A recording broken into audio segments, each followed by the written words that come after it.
सार सगुन मीडिया पाहटा से कोई सनम को सगुन दाराम और जोहार सार सगुन मीडिया चैनल जहां पे सब्सक्राइब तबन पे ताकि नवा चैनल रे वीडियो अपलोड साथे अपडेट सेटेरोआ इन सेट खोज मिदबार कथा इन लई सनया पहला पॉइंट लिखाते मिद दिन जूम मीटिंग रे पानमणि बेसरा जहां बंगाल आसा प्रेसिडेंट और पुरुलिया जोनल हेड लईता है जो सारी धर्म वाला को प्रचार जे बंगाल सरकार 7 दिसंबर रे चिट्ठी आकार ते ऑल करते एम अकाउंट को है अदो ओना चिट्ठी पढ़ाव की है तो ओना रे दो उनकना जहान जिनिस तो बाय ओला कना निना गे ओला कना जे ऑल इंडिया माने भारत जकात माझी परगना महाल से खोज सारी धर्म मानवते न्यामा मेनते चिट्ठी को कूल का आदो ओना चिट्ठी के मिटंग ऑफिसर और मिटंग ऑफिसर ठने भेजा करना ओने नोआ तो बाय ओला करना चे नोआ मानत ले एमेगा कारण राज्य सरकार दो मानत बाय एम दाड़िया और ओनाते वेस्ट बंगाल राज्य सरकार 5 दिसंबर 2020 हिलो गे भारत सरकार चिट्ठी ओलात देता है कि आदिवासी को बंगाल रिन अकवा धर्म कोड माध्यम ते जनगणना रे शामिलो सनाय को तो आले चेत ले चिकाया आपे भारत चले माले पे तो नवा कथा आपे जते होल जहां को जूम रे बिना पेया जे सारी धर्म मानते एम किया बंगाल सरकार उनका ना चिट्ठी तो बांग करना इंग्लिश ते ओला करना तो ओडे पुष्टो गया खाली आवेदन का को नवा को खोज करना आदो ओनागे सूचना लेका मिटिंग ऑफिसर और मिटिंग ऑफिसर ठने भेजा का तो सर पॉइंट पे अंजम किया बीमो मुर्मू भोगनाडी सेन लेनाय आज सलाते अबोरिन सेंगेल गाते को सला और ओंडे अब प्रत्येक महीना जहां 10,000 टका एमो रिया ओना को एमोटो किया अदो इन आपे को थोड़ा लई सनिया नेतार पैसा को कुल पे मिलका पे बंदो कटा आलो पे बंदो या आर बांखान ओका खोज को एमा को नित दो आरो 8 महीना बाकी मेना आदि मारांग नवा दो अबोरिन बीरबंटा जहां अबो लगी कोटी कोटी टका रे झारखंड रे हासा को बंचावत हुआ उनको नित रेंगेज और अड़ी तकलीफ रे मेना को अडिगान होर ठेन लाख लाख कोटी कोटी टका मेना सरकार ठेन हो कोटी कोटी टका मेना मेनखान दुलड़ बनुआ दुलड़ अबो ठेन मेना ओनाते आपे किछु किछु टका पे कुलेते अबो उनको वो एम गोड़ो ताड़े को कना आबो तलारे मिटंग असम रेनी गोया कांदना टुडू उन्हें 10,000 टका कुल का तो एनंग फोन रे लिए काउ दिया लेकिन उन्हें ओना रिसीव है जना बाय जना ओना तो कोई चेक का लेकिन इया पतिया उन्हें चितान रे मेना तो अड़ी सरहाव नवा 2020 से 2020 साल रे कोरोना काल लेकते अड़ी असुविधा रे बन्यूरे ना पूरा भारत और पूरा धरती रे गए मेनखान अबो जहां को आदिवासी संगेल अभियान रे वो कमी करना तो अबो तलारे नो जूम मीटिंग रे मिटन टेक्निकल फैसिलिटी चे सुविधा वो बनाव रखा किया और नो लगी तो राहुल किला रे मानसिंह हेमरोम को किन सरहाविया उनी बिचरे इंटरने ले किया नरेंद्र हेमरोम बुढ़न माडी तिकिन मार्फत जे नितमा दाड़ान मुश्किल करना मीटिंग को तो नवा जूम मीटिंग माध्यम ते अबो गालमारावो दोहो जारी दोहो तड़े इन बेनाई नवा अड्डी मरांग मिटंग इनोवेशन जे मिटंग खोज लेका अबो लगी नवा सुविधा है जना और सरी के 5 राज बाहर नेपाल बांग्लादेश को रिन को सला हो गालमाराव दाड़िया तेबो आबो कमी इन मेन अडी जोर सुर पढ़ावेना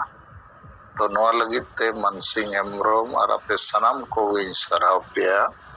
जे नवा माध्यम ते अब जागवार कमी जुमित कमी संगठन रे कमी आंदोलन रे कमी बो लाहा अगुआ का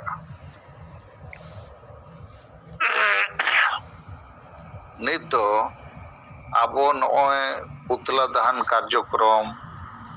जानो जागरण कार्यक्रम बो चलाव अगुआ का 5टी पॉइंट्स चितान रे मुद्दा चितान रे इश्यू चितान रे पहला मुद्दा हुयुक कना सारना धर्म कोड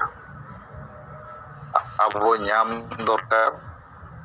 दोसर मुद्दा हुयुक कना संताली पार्सी झारखंड राज मा तेसर मुद्दा हुयुक कना झारखंड राज रे अबोरिन ओलो पढ़ा बेरोजगार कोड़ा कुड़ी को चक्री को न्याम मा ओना लगी झारखंडी डोमिसाइल माने स्थानीय नीति बेना मा चौथा पॉइंट हुयुक कना अबोरिन वीर बंटास सिद्धू मुर्मू बिरसा मुंडा तेको लगी बारे ट्रस्ट बेना मा और 100 कोटी कते टका ओना ट्रक्स रे फिक्स डिपॉजिट लेकाते सरकारे एम मा ताकि ओना रिया इंटरेस्ट ते नुकु वंशज रे नोट जहां को हालत एकदम ठीक बनू अनित उनको गड़ो को न्यामा और 5 नंबर मुद्दा दो असम और अंडमान कोरे ब्रिटिश टाइम रे 150-200 साल मांग अबोरिन झारखंडी आदिवासी संताल लड़का मुंडा उराव भूमि जीती आदि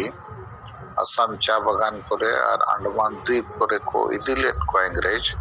उनको नित हबी एसटी रिया जुड़ू बको न्यामा का नुकु को न्यामा आदो नोआ लगी ते दो अबो हिसाब ते झारखंड सरकार जेएमएम सरकार इच्छा लेखान नोआ जेतिया हुई दाड़ेया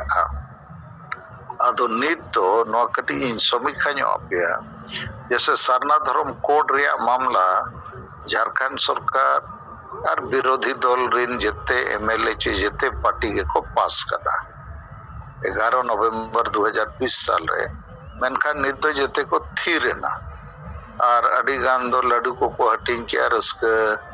प्रमोज किया कुछ गान किया बोले कि नोआ दो होड़ एड़े लेकान कथा आदो नुकु नोआ पासो मा भारत सरकार ठेन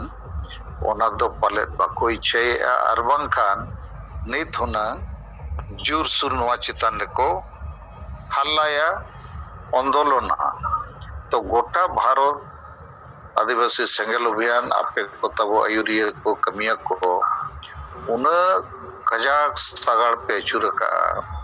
जे गोटा भारत रे नित नो सरना धर्म कोड रे चर्चा बुझे होड़ा फसनावेना मेनखान जेएमएम पार्टी जे बीजेपी पार्टी चे जहागे एटा पार्टी दो चेत हो बको कार्यक्रम में तो आबो नोआ कारण ते नुकु पार्टी को अड़ी सको कना जे नुकु दो खाली वोट लगी नोआ को पास करना आदिवासी को धर्म कोड न्याम कते जनगणना रे को शामिलो मा नोआ रे आदो नुकु कोनो ऑनेस्टी बनुआ नुकु दो मिलका धोखा बाजी के को कमी करना तो ओनाते वो विरोधन को दोस्तार उनका के संताली परसी हिंदी सला राज परसी झारखंड रे बेना मा ओना रे नो ऑब्जेक्शन सर्टिफिकेट लेका भारत सरकार हो ओलकते एम किया झारखंड राज्यपाल हो ओलकते एम किया मेनखान हेमंत सोरेन नोआ इदी कते मित शब्द बाय रोड़या सरकार नोआ इदी कते बाय चेष्टाए यद्यपि तेहन संताल आदिवासी के सीएम गवर्नर अपोजिशन लीडर तेसार उनका के झारखंडी डोमिसाइल कथा हो जेएमएम और कांग्रेस और नुकु गठबंधन दो इलेक्शन रे जेते को ढेर नोआ पॉइंट के को हाईलाइट ताहेन सरकार ले बनाव लेन खान गे झारखंडी डोमिसाइल माने स्थानीय नीति ले बनावा जेमन लोकल हो नौकरी को न्यामा नहीं तो नोआ पॉइंट तो बिल्कुल बकुल रोड़या और होड़ मिटका दको धोखाइत को और 4 नंबर कथा जहां वीर बंटा को कथा पे बढ़ाए गया जे ट्रास्ट चेत को बनावा 100 कोटी टका चेत को एमोआ हेमंत सोरेन जहां विधानसभा को एमएलए बनावा कना बार हेड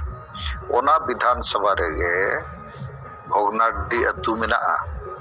नित हबी मितिन हो भोगनाडी अतु बाय सेनेना 200 दिन हुयुक कना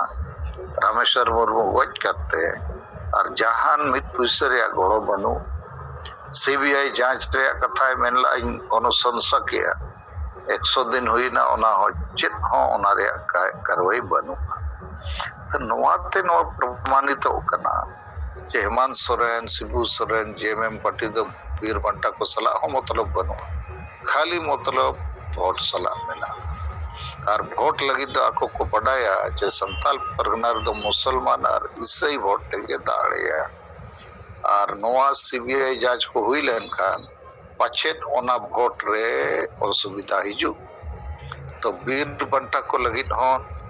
जेएमएम पार्टी हेमंत सोरेन सरकार चेनो बाय कमी और आसाम अंडमान में अड़ी झल गया तो चलो ना 5 पॉइंट लगी 5 तारीख जनवरी उतला दहन कार्यक्रम आपे को हुई पे पड़े कारण नित तो झारखंड सरकार दो रूटीन कमी रे मेनाया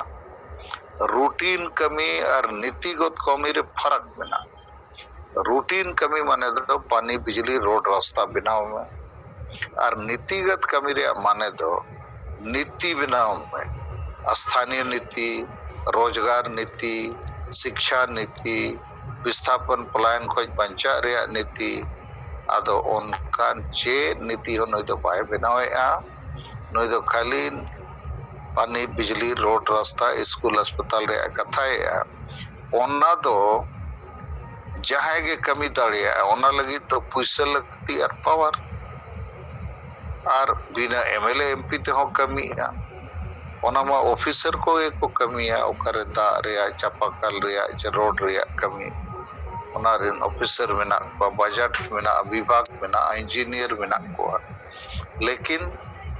आदिवासी को भाषा मानो तो नोदो मिटन पॉलिसी मैटर करना आदिवासी को चक्री को न्यामा ओना लगिते स्थानीय नीति बना मा रिजर्वेशन पॉलिसी ठीक बना मा अदो पॉलिसी मैटर अदो नई सरकार दो पॉलिसी मैटर इदी करते दो चेन बाय कमी करना ओनाते अब दो विरोध गया और सरना धर्म कोड रे हो चेन हो नेतर दो बाय रोड़े तो नित दो नीतिगत कथा इन तेहन 1 जनवरी नवा शर्मा इन खान कड़ूराम मुर्मू तबो गलमारो लिया हुआ है जे मारे उहर मारे डहर तो 2020 रे वो बंगियाटा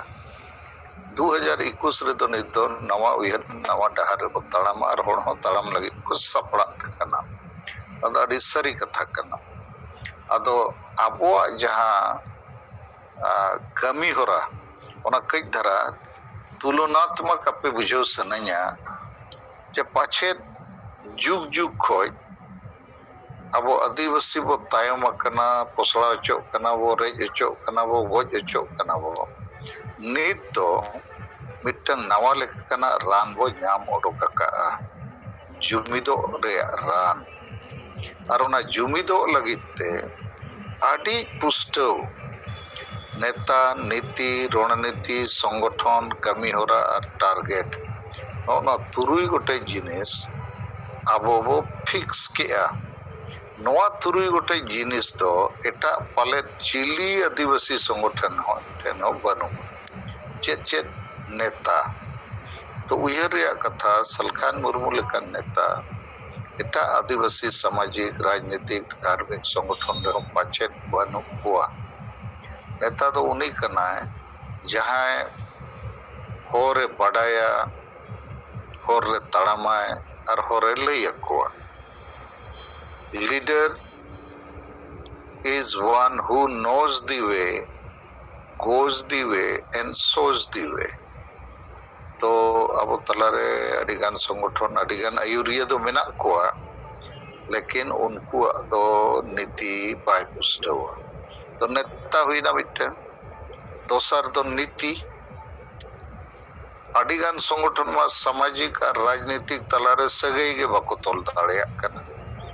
अब दो नॉन पॉलिटिकल अब दो सदाय खोज नौका के ओंडे के को ठाके डकना और अब दो वो मेन पुष्टो किया जे सामाजिक जुमिद हो लगती कना भोट जुमिद माने राजनीतिक जुमिद हो नित दो वो मेन जुटी जका धर्म जुमिद हो और हो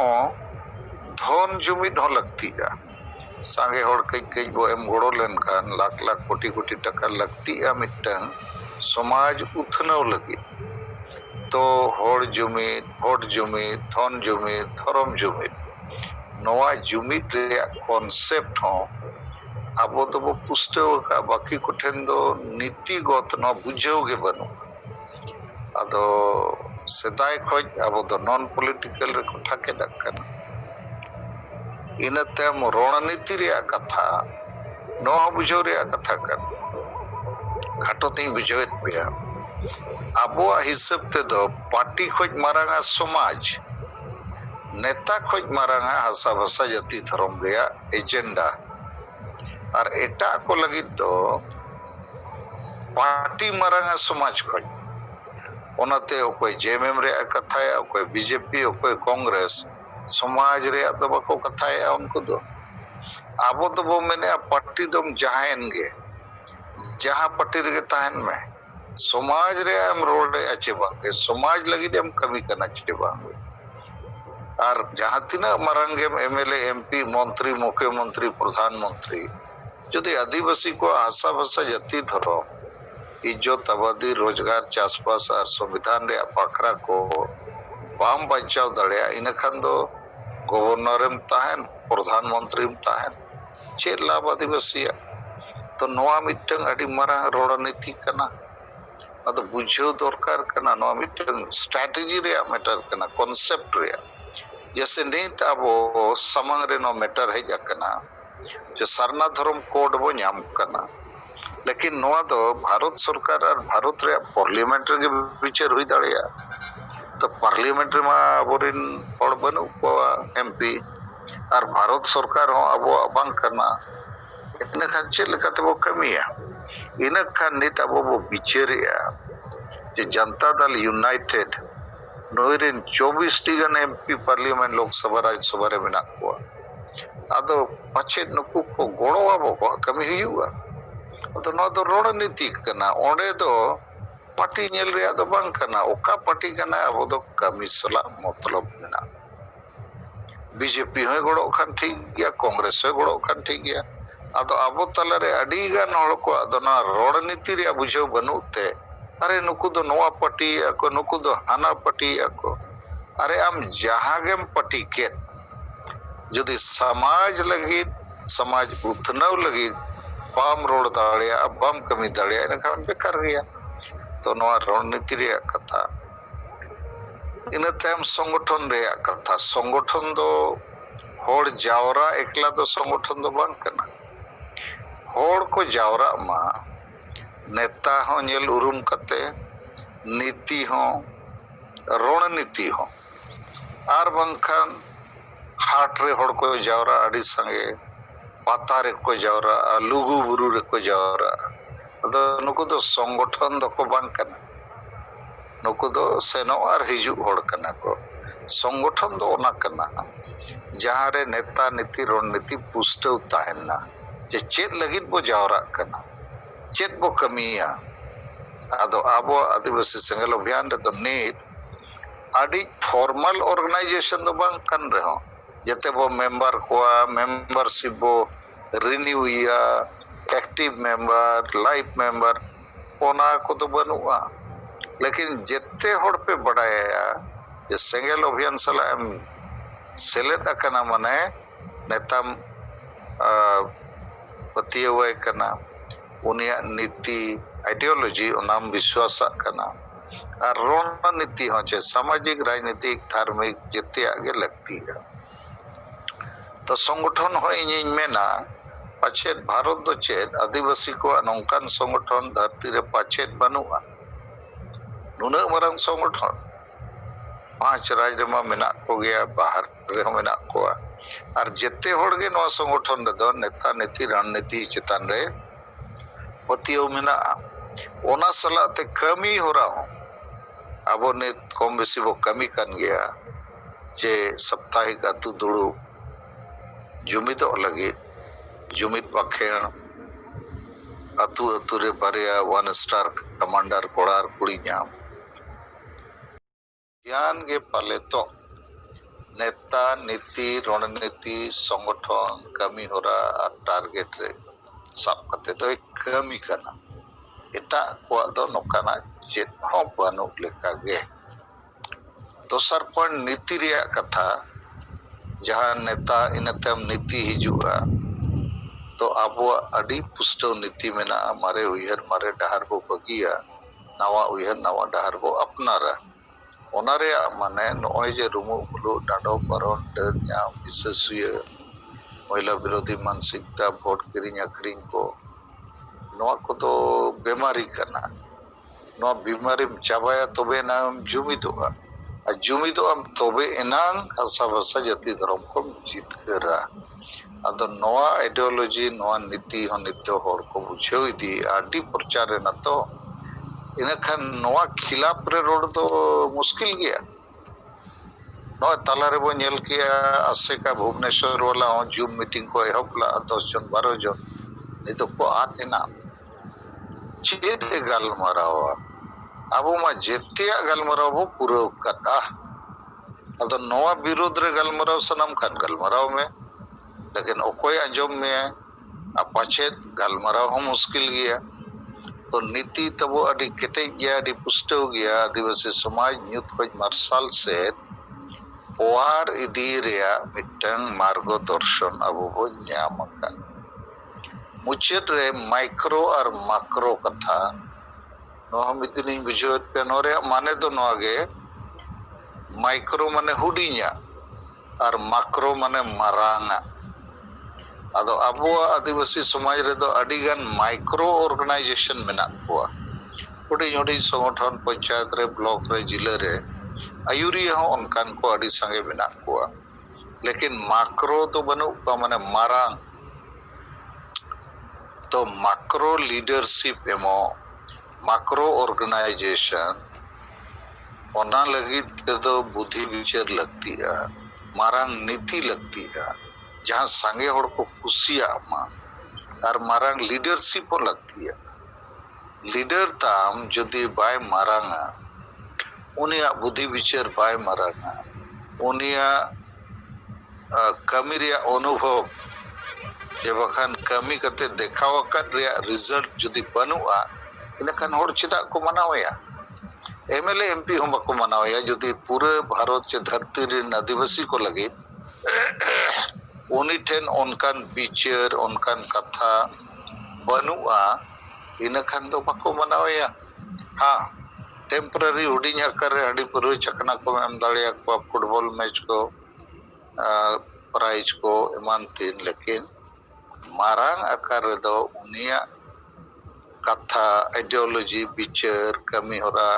अजा कैरेक्टर उना को इदी कते गे माक्रो लीडरशिप माक्रो ऑर्गेनाइजेशन माक्रो आइडियोलॉजी बना तो नवा मामला रे हो इन मेनाई पाछे आबो आदिवासी सेंगल अभियान ये जते कोई मारांगा विचार करते कमी होराते तो नोय जे पेया जिनिस लेयत पेया चे नेता नीति रणनीति को माइक्रो माक्रो रे अब वो ठीक गया तो और जहां लेखा नवा सरना धर्म सगाड़ पे अचुर का बार था फर्स्ट पेज सेकंड पेज अडी नवा हाहाड़ा कमी करना माने इन्या उयहर ते दरना धर्म अब सनाम आदिवासी जुमिद दाड़े अब है और जहाना जमन्यू लगी जुमिद दो बांगा पता लगी जुमिद दो बांगा अब जहां अधिकार मेना गौरव मेना ओना लगी दे जुमिद को जुग जुग लगी न्यूत खोज मार्शल से तड़ाम लगी लहा लगी तो अडिगान होड़ आपे पे लई किया चे जनवरी मास रे आर हो सगाड़ ले चलावा ᱤᱧ ᱫᱩᱧ ᱢᱮᱱᱟ ᱵᱤᱞᱠᱩल ᱪᱟᱞᱟᱜ ᱢᱟ ᱦᱚᱲ ᱠᱚ ᱱᱚᱣᱟ ᱞᱟᱹᱜᱤᱫ ᱟᱵᱚ ᱜᱚᱲᱚ ᱵᱚ ᱠᱚᱭ ᱠᱚᱢᱟ ᱪᱮᱫᱟᱜ ᱛᱟᱵᱚ ᱜᱚᱲᱚ ᱮᱢᱚᱜ ᱯᱮ ᱟᱞᱮ ᱱᱚᱣᱟ ᱠᱟᱛᱷᱟ ᱞᱮ ᱯᱨᱚᱪᱟᱨᱟ ᱟᱨ ᱫᱷᱚᱨᱚᱢ ᱡᱩᱢᱤᱫ ᱢᱟᱱᱮ ᱢᱤᱫ ᱞᱮᱠᱟ ᱫᱚ ᱵᱟᱹᱠᱤ ᱡᱮᱛᱮ ᱡᱤᱱᱤᱥ ᱡᱩᱢᱤᱫ ᱤᱫᱤᱜᱼᱟ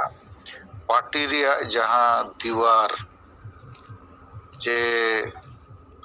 ᱦᱤᱥᱟᱹ ᱥᱩᱭᱟᱹ ᱨᱮᱭᱟᱜ ᱫᱤᱣᱟर ᱡᱮ ᱟᱨᱦᱚᱸ ᱟᱹᱰᱤ ᱞᱮᱠᱟᱱᱟᱜ ᱥᱟᱢᱟᱡᱤᱠ ᱟᱹᱭᱩᱨᱤᱭᱟᱹ ᱠᱚ ᱦᱟᱱᱟ ᱱᱟᱣᱟ ᱠᱚ ᱨᱚᱲᱟ ᱠᱟᱹᱡ ᱠᱟᱹᱡᱛᱮ ᱡᱮᱛᱮᱭᱟᱜ ᱪᱟᱵᱟᱜᱼᱟ ᱟᱨ ᱫᱷᱚᱨᱚᱢ ᱧᱩᱛᱩᱢ ᱛᱮ ᱢᱤᱫᱴᱟᱝ ᱢᱟᱨᱟᱝ ᱡᱩᱢᱤᱫ ᱫᱟᱲᱮ ᱟᱵᱚ ᱵᱚ ᱵᱮᱱᱟᱣ ᱨᱟᱠᱟᱵ ᱫᱟᱲᱮᱭᱟᱜᱼᱟ ᱛᱚ ᱤᱧ ᱟᱥᱚᱜᱼᱟ ᱢᱟ 2021 साल रे ᱟᱵᱚ ᱟᱨᱦᱚᱸ ᱥᱯᱤᱰ ᱛᱮᱵᱚ ᱠᱟᱹᱢᱤᱭᱟ ᱠᱟᱨᱚᱱ ᱡᱟᱦᱟᱱ ᱢᱟᱨᱟᱝ ᱠᱟᱹᱢᱤ ᱜᱮ ᱞᱟᱦᱟᱭ ᱠᱷᱟᱱ क्रिटिसिजम माने ओना चेतन रे समालोचना हुयुआ बड़ी गया नौका गया हनका गया किछु दिन चला ताम हर को बिचारा ताम मिटंग स्थिरता हिजुआ आर को बिचार ᱧᱟᱢᱚ बांगा नोआ ठीक के कथा दो रोड़ो करसी बुलु कान गया बो रेजो कना बो पोसरायत बो को अदो चेल लेकाते बो बांचा जुमित कते बो बांचा लेकिन चेल लेकाते जुमित तो अजुदु दिन गे मूल को दिन गे डनेम ᱧᱟᱢ कोआ अदो नोआ दो नित दो कई कई ते को बुझो ᱧᱟᱢᱮᱜᱼᱟ अरे ñेलेआ चक्री जीवी को अडी गान हर नित दो गड़ो कना को सपोर्टेड को और यूथ एंड स्टूडेंट को चेक लेकाते कटी नोआ रे सामांग दाड़िया को अबो महिला को माको गड़ो कन गे ñेलेआ गोटा नोआ सागार को दाराम दागेआ लोटा दा ते जोहारा कना को अदो नोआ सरना धर्म सागार रे कमी हरा दो इnya हिसाब ते सरीगे अडी बेस्ट चलाक कना ठीक गया मा इनसेट खोय नवा शर्मा 2021 साल रे अपने सनाम को गे अडी अडी गुड विशेष माने शुभकामना और अब जहाँ टारगेट में समाज उतनाव लगी जुमित कते ओना बो ᱧᱟᱢ गया अदो कमी इदिया बो कारण बाकी विरोधी को तो नितो कई कई को चाबा कना और अडिगान दो वो सला को गड़ो कना अदो गापा खजना ली ओटोतरी खाबी मिड लेका दो दिसम दाड़ान अबुआ आदिवासी सेंगल अभियान रे मीटिंग करे लिंग सेलेदोआ अदो होला हूं थोड़ा लैला आर में दई लैदा जे नोआ मीटिंग करे बारिया पे जिनिस सपड़ाव दो का पे मीटिंग दो हुयुक कना जहां रे वो मीटिंगा अबोरेन आयुरिया को बेस कमिया को सराव एमा को अबो तो ओना लगी थोड़ा माला अराव कते मंच रे वो सराव को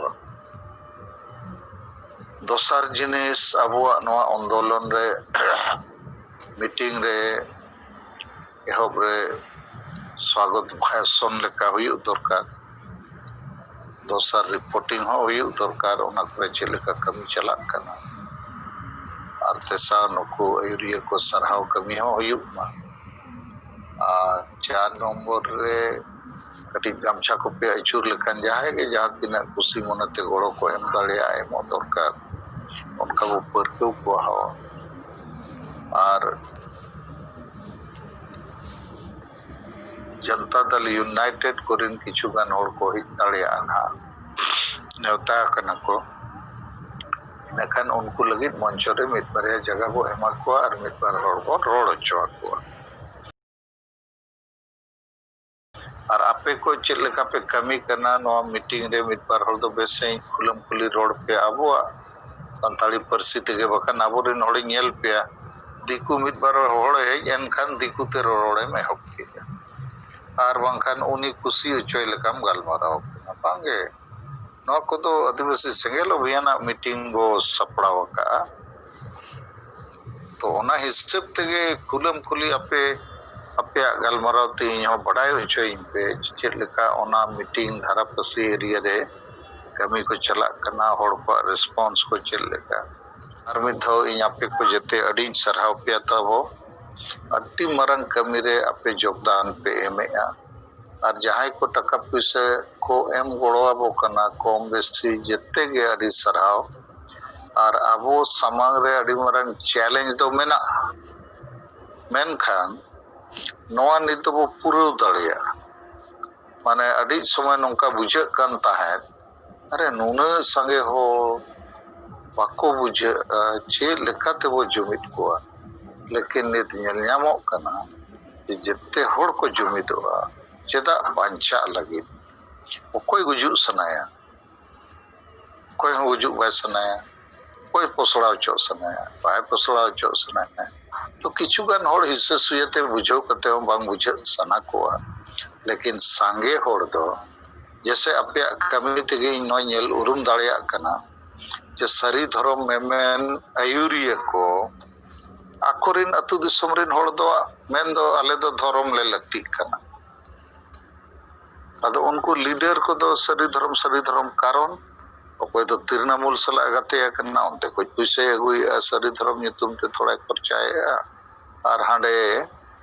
ओना रे लाभ इदी कते नोकाय रोड़े उनका के अडी लेखना मेना लेकिन पब्लिक रे बो सेनो कान खान अडी गान जेएमएम कोरिन सपोर्टर को ताहे कना उनको को गड़ो कना अडी गान माजी परगना होनित को गड़ो कना अदो नोय जे सागाड़ अतु अतु टोला टोला ओड़ा ओड़ा सेनो कना ओनाते अडी नावा लेखना एनर्जी माने कम्युनिकेशंस जनसंपर्क बेना कानते होड़ को बुझाव केटेजो कना और पुष्ट कना तो नोय नोआ सरना धर्म सगाड़ जहां पे लड़ाव किया और पे लड़ाव कर गया नो तो सरी के अडी मरांग पॉजिटिव एक्शन कना और जनवरी रे हो जहां तिना पे दाड़िया नोआ जारी तहन मा और ओना रे व्यवस्था को आपके बनाव पे ठीक है इनसेट खोज मा और मिदो आपे सनाम को नवा शर्मा रे सगुन जोहार और आपे को लगिते नवा शर्मा जेते लेकाते खूब बेस ताहन मा अब समाज लगी हो